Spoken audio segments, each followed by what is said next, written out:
大家好，歡迎嚟到思睿 Keep Going， 我係思思。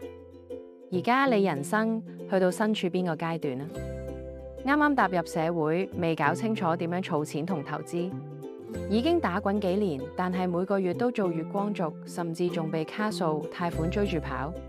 定係你已經為人父母，唔希望下一代再為錢煩惱，想幫佢哋打好基礎。無論點都好，我都想邀請你停一停，俾自己一個機會，重新同金錢建立一段健康、清晰、踏實嘅關係。今日我想同大家分享嘅係一本好實用嘅理財入門書——當代財經大師嘅理財通識課，21招理財建議，教你過上一個唔缺錢嘅人生。作者係喬納森·克雷蒙。冇寫過7本關於個人財務規劃嘅書，包括《金錢超思考：慢慢致富》。作者亦都係《華爾街日報》做咗20年。佢曾喺花旗銀行集團工作6年，擔任集團內個人財務管理教育部門主任。呢本書唔係用複雜公式，8萬字左右，正正係作者多年經驗嘅精華。我認為理財新手嚟講係一本好好嘅入門書。而家等我帶大家走過書入邊提出咗7個核心理財哲學，希望你聽完之後唔止明道理，仲有行動。喺正式展開本集內容前，希望大家俾個 like 支持下我哋。7個核心理財哲學，佢第一個係思考金錢，為達成你嘅人生目標服務。喬納森講，一切理財行動之前都要問清楚為咩而處。冇目標就只係盲目忍耐，有目標先有策略。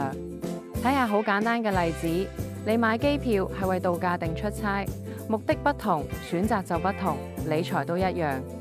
你今日話要換部旗艦手機，你可以設定1年目標，每個月減少外出食飯2次，週末接多份兼職，每個月自動轉帳1000蚊落目標戶口。呢個係短期、具體、可量化。但如果你嘅目標係退休或財務自由，策略就唔止咁。你要設計資產增值引擎，例如每月定期定額入全球股票指數基金、強積金調整至同年齡匹配嘅股票、債券比例，學習建立被動收入。換句話講，短跑要爆發力，長跑要節奏同耐性。就好似當年華特迪士尼年輕時話漫畫唔穩定，試過破產，但係佢有清晰目標，就係用故事帶俾人快樂。所以佢將每一分錢向目標傾斜，節衣縮食投資動畫技術，最後誕生嘅米奇老鼠同迪士尼樂園。第二，唔好忽略眼前，先報心安，再談遠方。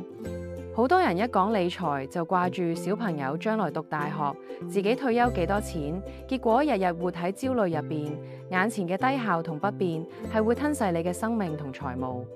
我識一位朋友係一位十分省錢嘅人，佢收入唔低，但係為存多啲錢，佢堅持長期唔去外地旅行，結果係幾乎每日同妻子鬧交，得不償失。喬納森建議優先處理當下嘅心安，好好控制住債務，善加運用薪水過好日子，確認自己擁有正確嘅保險，做好財務緊急時嘅準備，將錢花喺刀口上。舉個例，蘋果喺喬布斯反歸公司之後，先做咗係聚焦與簡化，cut 咗好多非核心產品，確保公司現金流穩健，先再聚焦發展 iMac、iPod、iPhone 等劃時代嘅產物。同時同微軟建立合作，並且進行品牌同行銷嘅革新，最終帶領蘋果走出破產邊緣，走向輝煌嘅喬布斯2.0時代。第三，問下自己，你真正想要嘅係咩？我哋經常以為升職加薪換大屋，人生就滿足。但係心理學話俾我哋知，享樂適應係真嘅。升職加薪換大屋，冇喜悅好快會消退。之後我哋追求升更高嘅職位，加更多嘅人工，換更大嘅屋先會開心。如果做唔到，我哋會覺得痛苦。但係喬納森提醒我哋必須努力思考，我哋應該點樣運用金錢同時間。講講股神大師巴菲特，佢住一間房好普通嘅屋，揸普通車。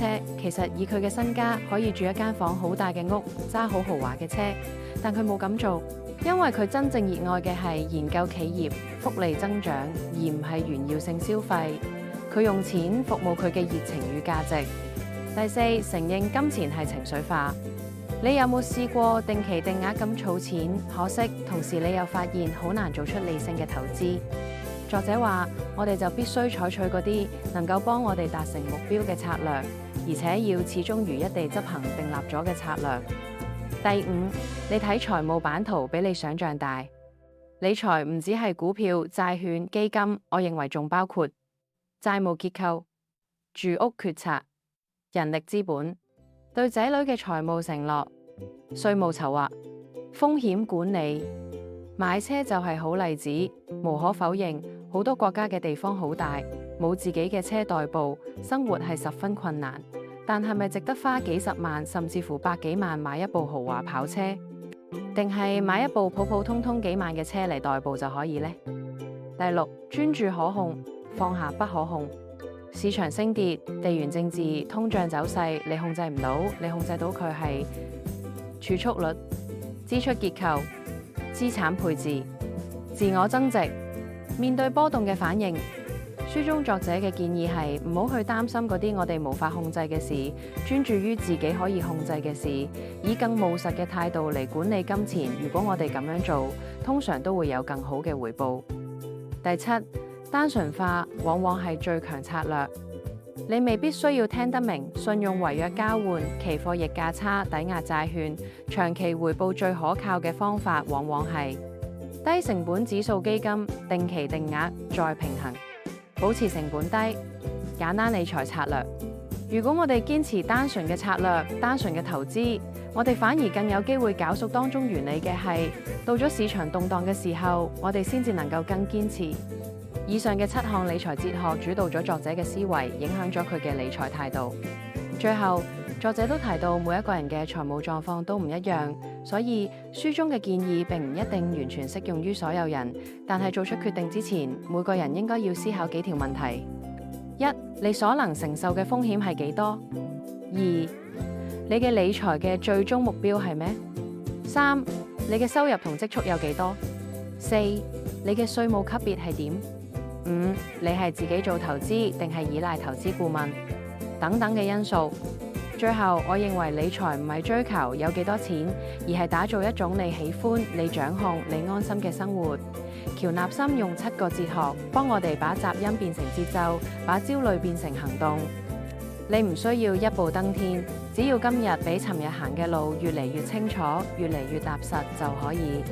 如果呢次分享對你有幫助，記得俾個 like， 留言講下你哋同唔同意作者嘅理財哲學，覺得有用嘅可以分享出去同埋訂閱我哋嘅頻道。多謝大家，我哋下集見。